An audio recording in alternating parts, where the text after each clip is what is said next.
안녕하세요. 오늘은 철학자 맹자의 아주 도발적인 생각 하나를 같이 파헤쳐볼까 합니다. 바로 우리를 진짜 사람으로 만들어주는 어떤 결정적인 감정에 대한 이야기인데요. 자, 바로 한번 시작해볼까요? 맹자는 이렇게 말했습니다. 수치심, 즉 부끄러움을 모르면 짐승과 같다. 와, 정말 강렬한 말이죠. 아니, 대체 왜 맹자는 이 부끄러움이라는 감정을 인간이냐 아니냐를 가르는 가장 중요한 잣대로 봤을까요? 자, 그렇다면 맹자가 생각한 인간과 짐승을 나누는 그 결정적인 차이는 뭘까요? 우리가 보통 생각하는 지능이 높다거나 언어를 쓴다거나 하는 게 아니에요. 맹자가 보기엔 그 차이는 훨씬 더 근본적인 곳에 있었습니다. 우리를 다른 동물들과 근본적으로 다르게 만드는 것? 맹자는 그게 바로 우리의 이성이 아니라고 봤어요. 그게 아니라 우리 마음속 깊은 곳에서 울리는 단 하나의 도덕적 감정에 그 답이 있다고 본 거죠. 과연 그게 뭘까요? 네, 맞습니다. 바로 그 감정이 수치심입니다. 그런데 여기서 중요한 게 있어요. 맹자가 말한 수치심은 우리가 그냥 창피할 때 느끼는 그런 감정과는 차원이 완전히 다릅니다. 대체 뭐가 다른 걸까요? 바로 이 지점에서 맹자의 통찰력이 빛나는 부분입니다.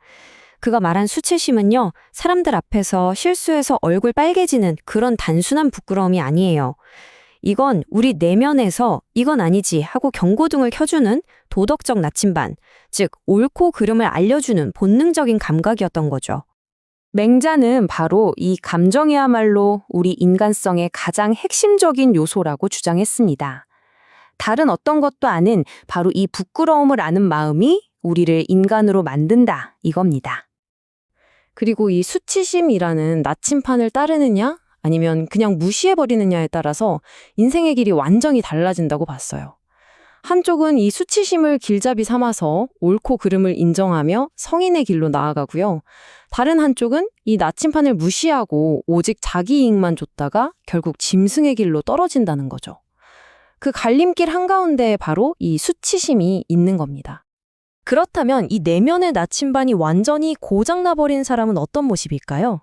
맹자는 이런 유형의 사람을 아주 날카롭게 묘사했습니다. 맹자는 이 수치심이라는 감각이 완전히 마비된 사람들이 있다고 지적해요. 바로 교묘한 사람입니다. 이 사람들은 도덕적 나침반이 없는데 오히려 그렇기 때문에 세상을 살아가는 데는 더 능숙해 보일 수도 있는 그런 사람들이죠. 혹시 주변에 이런 사람 본 적 없으신가요? 원하는 걸 얻기 위해서라면 말을 정말 쉽게 바꾸고요. 모든 행동의 기준은 딱 하나, 오직 자기 자신의 이익입니다. 애초에 옳고 그름이라는 개념 자체가 없으니까 자기가 아무리 비열한 행동을 해도 부끄러움 자체를 느끼지 못하는 거죠. 그래서 맹자는 이렇게 되묻습니다. 부끄러움을 느끼는 마음이 남들과 같지 않다면 대체 무엇이 남들과 같을 수 있겠는가? 이 질문은 결국 수치심이 없다는 건 그 사람을 근본적으로 다른 존재로 만들어버린다는 걸 아주 강하게 이야기하고 있는 겁니다.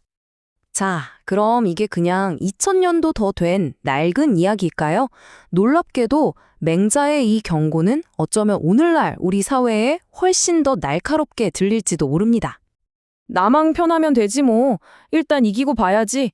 이거 어디서 많이 들어본 말 같지 않으세요? 이게 바로 이기적인 행동을 정당화하는 현대적인 변명들인데 사실은 맹자가 경고했던 바로 그 생각과 정확히 똑같습니다. 그리고 바로 여기에 맹자의 가장 무서운 경고가 담겨 있습니다. 이런 식으로 생각하고 사는 건 결국 우리 스스로 인간이기를 포기하는 길이라는 거예요. 우리를 짐승과 다를 바 없는 존재로 만들어버린다는 거죠. 하지만 다른 길도 있습니다. 바로 지혜로운 리더의 길이죠. 이런 사람은요, 눈앞의 작은 이익을 위해서 자신의 부끄러움, 즉 양심을 팔아넘기지 않습니다. 내면에서 들려오는 옳고 그름의 목소리가 멈추지 않는 한 그의 양심은 결코 죽지 않을 테니까요.